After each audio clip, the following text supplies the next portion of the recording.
안녕하세요. 저는 올해 70 박순자입니다. 오늘은 제가 혼자서 새 아이를 키워내던 시절의 이야기를 해보려 합니다.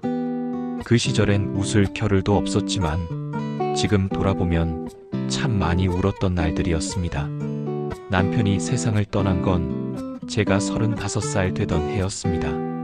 셋째가 돌잔치도 못하고 아장아장 걷기 시작하던 때였지요.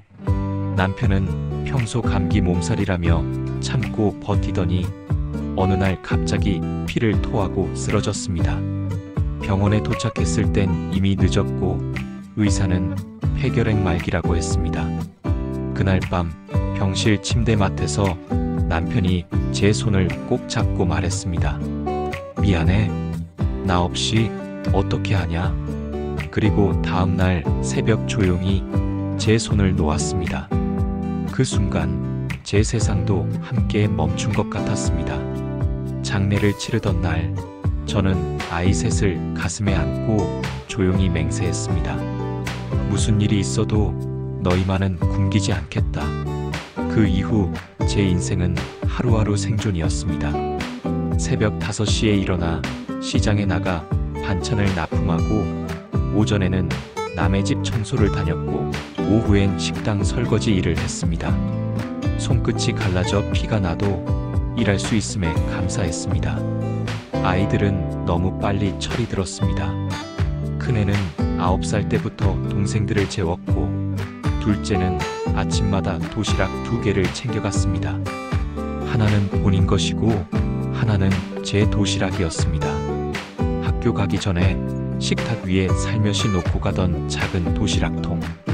뚜껑을 열면 밥 위에 단무지 한 조각이 얹혀 있었습니다. 그걸 보며 저는 화장실에 숨어서 울곤 했습니다. 셋째 아이는 항상 울었습니다. 이유 없이 밤마다 울었습니다.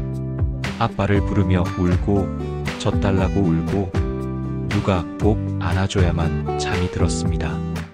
그러던 어느 날 일이 늦어져 저녁 9시에 집에 돌아왔을 때 새 아이는 전기장판도 켜지 않은 방 안에서 꼭 붙어 자고 있었습니다. 셋째는 울다 지쳐 잠든 얼굴이었고 큰애는 동생 품에 팔을 얹은 채 말라붙은 눈물을 닦은 자국이 남아 있었습니다. 그 모습을 보자마자 저는 그 자리에 주저앉아 오열했습니다. 말도 못하고 숨도 못 쉬고 그냥 엄마로서 실패한 것 같았습니다. 그날 이후 저는 하루도 거르지 않고 밥솥에 밥을 안 쳤습니다. 반찬이 없어도 따뜻한 밥 한 공기만큼은 꼭 먹이자고 마음먹었습니다. 둘째 아이의 10번째 생일날이었습니다. 케이크도 촛불도 없었지만 저는 밥솥에 고구마를 넣어 지었습니다. 밥이 지어지는 동안 아이는 식탁 앞에 앉아 조용히 기다렸고 제가 밥을 푸려는 순간 말했습니다. 엄마, 나는 다른 거 필요 없어. 엄마 밥이 제일 좋아. 그 말에 저는 그 자리에서 밥주걱을 놓고 아이를 꼭 껴안았습니다. 그리고 꺼이꺼이 울었습니다. 아이는 조용히 제 등을 토닥였습니다. 10살짜리 손으로 엄마를 위로해주던 그날을 저는 평생 잊지 못할 겁니다. 그렇게 30년이 흘렀습니다. 세 아이는 모두 출가했고 막내는 딸아이 하나를 낳아 제게 맡기고 일하러 다닙니다. 손녀를 돌보며 살아가는 요즘 저는 문득문득 그 시절의 냄새와 소리를 떠올립니다. 밥이 다 지어졌을 때 나는 고소한 향 그리고 찰칵 울리는 밥솥 소리. 작년 제 칠순 생일날 아이들이 다 모였습니다. 그리고 둘째가 조용히 작은 상자를 내밀었습니다. 열어보니 오래된 밥솥을 닮은 모양의 오르골이었습니다. 오르골을 돌리자 고향의 봄 멜로디가 흘렀고 그 안에는 손편지가 한 장 들어 있었습니다. 엄마, 나 어릴 적 생일날 먹은 고구마밥. 그게 내 인생에서 가장 따뜻했던 생일이었어요. 엄마, 고마워요. 그리고 미안했어요. 그 편지를 읽으며 저는 또 울었습니다. 이번엔 미안함이 아니라 위로받는 눈물이었습니다. 참 오래 걸렸지만 그 사랑이 돌아온 날이었습니다.